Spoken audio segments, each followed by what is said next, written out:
Jadi teman-teman ya, nah ini satu, jadi yang menyebabkan seseorang itu lupa dengan agamanya adalah perbuatan yang keluar dari ketentuan Islam.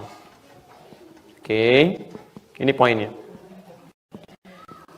Oh, jangan kata-kata saya ya, kafir itu tetap negatif maknanya, tapi dalam konteks tadi, dalam sifat positif, dalam kelembutannya, tidak mengasari orang lain. Karena sekarang ada orang-orang yang senang ngambil cuplikan-cuplikan ditampilkan dengan konteks yang berbeda, ya. Baik, lihat sini. Baik, sekarang terjawab ya. Sekarang kalau sudah terjawab, seseorang lupa karena keluar dari ketentuan Islam. Sekarang mari kita ukur kira-kira ukurannya apa dan kita ada di mana sampai hari ini. Apa termasuk orang yang ingat atau termasuk orang yang lupa? Baik, apa ketentuan Islam yang menjadikan ukuran seseorang ingat kepada Allah? Ayat sebelumnya, yang ayat 18-nya. Ya ayyuhalladzina amanu taqullah. Ini. Wal tanzur nafsum ma qaddamat lighat wattaqullah. Hei orang-orang yang beriman, yang yakin bahwa dia akan pulang menghadap Allah, tingkatkan takwamu kepada Allah. Siapkan dengan takwa ini bekal untuk pulang. Fokus.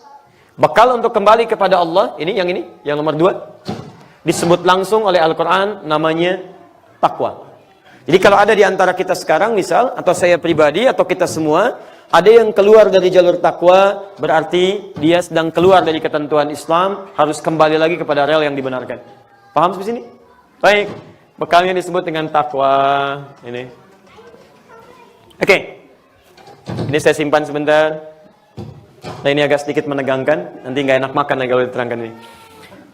Lihat, takwa disebutkan 115 kali dalam Al-Quran. Nah, ini ukuran kita. Apakah kita termasuk orang ingat atau barangkali perlu diingatkan kembali? Saya ulang, takwa disebutkan sebanyak 115 kali dalam Al-Quran. Dari 115 kali penyebutan ini, kalau kita ikuti dari Al-Fatihah sampai dengan An-Nas, maka keseluruhannya oleh para ulama secara garis besar dibagi pada 2 bagian. Ini ukuran kebaikan kita di hari ini. 1, hati-hati, ada yang berbentuk ibadah ritual. Hubungan kita dengan Allah, atau kita bisa sebut al-bu'dul rabbani, dimensi spiritual. Wujudnya ibadah ritual. Diistilahkan oleh orang tua kita dengan hablum minan nas, hubungan dengan Allah Subhanahu wa taala. Oke, kita ambil contoh Quran surah kedua ayat 2 sampai dengan ayat 5. Hapus yang ini. Dzalikal kitabu la raiba fihi hudan lil. Oke, itu kalimat takwa pertama yang disebutkan di Quran. Isi Quran jangan pernah diragukan, akan jadi petunjuk bagi orang takwa. Sekarang siapa orang takwa itu? Lihat ayat 3-nya, ini ukurannya. 1. Alladzina yu'minuna bil ghaib wa yuqimunas shalah. Ketika menyebutkan amalan takwa pertama di Quran, yang disebutkan amalan ritual, salat. Jadi kalau Anda ingin ukur kira-kira, maaf, Anda sedang ingat Allah atau tidak, Anda sedang kuat atau tidak bekalnya, cukup atau tidak, maka ukuran pertamanya, lihat, kata Al-Quran, as-salah. Ini seseorang disebut takwa kepada Allah, cukup bekalnya untuk pulang menuju Allah. Salah satunya ketika dia semangat menunaikan ibadah ritual, menjalin hubungan kuat dengan Allah dalam wujud sholat. Tapi bukan sholat biasa. Bukan sekali 2 kali sholat, lantas disebut orang takwa, tidak. Kalimatnya mengisyaratkan ketika dia menjaga waktu-waktu sholat yang telah ditetapkan oleh Allah. Jumlahnya bukan 1-2, tapi as-salah cukup banyak. Ada berapa waktu? Halo? Kalau tidak tahu cukup katakan Masya Allah. Ada berapa waktu sholat? 5 waktu. Keterlaluan kalau Allah wa'alam ya. Berapa rakaat? 17 rakaat. Masya Allah. Ada anak diberikan usia 5-6 tahun, salat 5 waktu juga. Antum 50 tahun, 60 tahun, 5 waktu juga. Antum butuh berapa tahun lagi supaya menambah dari ini? Teman-teman, 5 waktu itu yang standar. Tahu dari mana 5 waktu? Oke, Quran surah ke-17 ayat 78, posisi paling kiri sebelah atas. Detailnya di Quran surah 11 ayat 114, posisi paling kiri sebelah atas. Waktunya harus dijaga di Quran, surah kedua, ayat 238. Terus di paling kanan sebelah atas. Salat liduluki syamsi ila ghasaqil laili wa Qur'an al-fajr. Tunaikan salat yang standar, yang wajib. Yang wajib itu standar. 5 waktu. Dari mulai subuh sampai dengan isyanya. Fokus. Lihat ya. Jadi kalau Anda kerjakan yang standar, yang 5 waktu ini yang wajib standar. Semua orang kerjakan itu. Di baik anak yang usia 5 tahun, 6 tahun, apalagi yang balik dari mulai misal 7 tahun, 8 tahun, 70 tahun, 80 tahun, itu standar mengerjakan yang 5 ini. Jadi kalau ada di antara kita, mohon maaf, diberikan usia 7 tahun, salat 5 waktu, standar. Anda pun diberikan 70 tahun, salat 5 waktu, standar juga. Jadi apa yang Anda kerjakan, biasa juga dikerjakan oleh anak-anak. Itu wajar. Paham seperti ini? Oke, pelan-pelan.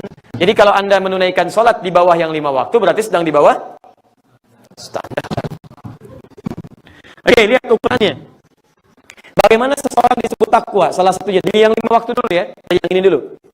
Lihat kata Allah, yang ini seseorang disebut standar itu satu, jika menjaga waktu sholatnya. Hafizu 'alas shalawat. Jagalah oleh Anda waktu-waktu sholat. Tunaikan tepat pada waktunya. Orang yang disebut takwa, standar sholatnya, kata Quran, hafizu 'alas shalawat. Dia bisa menjaga waktu sholat ini tepat sesuai waktunya. Tepat sesuai waktunya. Jadi kalau Anda tidak ada aktivitas yang lain, tidak ada yang darurat, tidak ada yang dibenarkan secara syara misalnya, Anda bisa tunaikan tepat waktu 3.15. Adzan 3.15, Anda sholat 3.15, maka sholat Anda standar. Masya Allah. Standar. Anda kerja jam 8, datang jam 8, standar kan? Kalau Anda kerja jam 8, datang jam 7, hebat namanya. Itu hebat namanya, Masya Allah. Dipanggil, misal, maaf, kerja jam 8, datang jam 7, itu luar biasa. Dipanggil jam 3.15, jam 3 sudah siap-siap, rapi-rapi. Ada yang ke masjid, ada yang siap-siap, menunggu waktu azan. Itu hebat namanya. 3.15 azan, 3.15 datang, itu standar. Yang agak repot, 3.15 dipanggil, 5.13 baru datang. Masya Allah. Ya, ini sedang di bawah standar. Itu baru yang fardu. Maka coba, jangan-jangan cita-cita kita terlalu tinggi gitu kan? Dunia dikejar, berangkat gelap, ya, pulang gelap, semua didapatkan untuk yang sementara, yang kalau meninggal nggak dibawa. Kenapa untuk urusan akhirat yang abadi kita tidak serius menyikapinya? Teman-teman, kadang-kadang kita tidak adil di sini. Coba lihat lagi. Ini poinnya. Jelas ya? Baik. Hati-hati, subuh jam berapa? Kalimat Qur'annya indah. Kalimat Qur'annya mengatakan hafizu, saling mengingatkan. Saling itu boleh jadi yang satu lupa, yang lain ingatkan. Saya suka bingung sekarang di era sekarang itu. Sekarang medianya banyak, media sosial. Anda punya Facebook, Anda punya Instagram, Anda punya WA, WhatsApp gitu kan, macam-macam. Daripada menulis yang tidak penting, gak ada manfaatnya, kenapa Anda tidak tuliskan yang baik-baik? Waktu sholat di Wellington, subuh jam sekian, zuhur jam sekian, asar jam sekian, maghrib sampai isyanya. Orang lain kemudian melihat status Anda, kemudian dia ingat sholat, Anda dapat pahalanya. Hadis Muslim, hadis 1893. Kata Nabi, lihat, dalla ala khairin falahu ajruhu mithla ajri fa'ilihi min ghairi an yankusa min ajri syai'. Siapa yang bisa menunjukkan pada kebaikan lalu dikerjakan oleh orang lain, maka dia mendapat pahala yang sama dengan yang mengerjakannya tanpa dikurangi sedikit pun. 10 orang lihat status Anda, kemudian dia sholat, Anda dapat pahala dari 10 orang itu tanpa dikurangi sedikit pun. Tuh ada orang berpikir, kalau begitu saya bikin status aja. Ya teman-teman, lihat sini. Oke, ini satu. Tapi Anda mesti ingat, lihat kalimatnya. Ini poinnya banyak. Lebih daripada yang fardu. Jadi kalau kita ingin mengukur tingkat ketakwaan kita, selain yang tadi, lihat ukurannya. Ada berapa sholat lagi yang kemudian menunya ditampilkan oleh Nabi SAW. Bahkan oleh Al-Quran. Selain yang standar ini, ada tahajud. Ada sholat duha. Apalagi? Rawatib, Masya Allah. Apalagi? Ada salat mutlak dengan segala jenisnya. Coba berapa Allah sudah berikan kepada Anda usia. Dari sekian menu ini berapa yang sudah ditunaikan? Jangan-jangan sampai hari ini Allah beri kesempatan karena ada di antara salat yang belum pernah kita kerjakan. Masya Allah, sedangkan dunia sudah Anda kelilingi. Anda hafal bahkan di tempat ini, tempat itu, buah kiwi ada di sini ada di situ, macam-macam semuanya. Sesuatu yang mengantarkan kita pada akhirat, berapa banyak sudah kita hafalkan? Ini poinnya. Berapa sudah kita tunaikan? Nabi Muhammad SAW itu Nabi, Rasul, dijamin masuk surga tanpa hisab, tingkat surga paling tinggi. Dikisahkan oleh Sayyidah Aisyah ketika ditanya oleh sahabat Al-Mughirah bin Syu'bah, Hudzaifah Al-Yamani, Abdullah bin Mas'ud. Ada di Al-Bukhari nomor hadis 2008 sampai 2012. Ditanya kaifa kanat salatu Rasulullah SAW. Bagaimana salat tahajudnya Nabi? Kata Aisyah radhiyallahu taala anha, enggak usah ditanya katanya. La tas'al an husnihinna wa tulihinna. Jangan ditanyakan bagaimana panjang dan bagusnya salat beliau.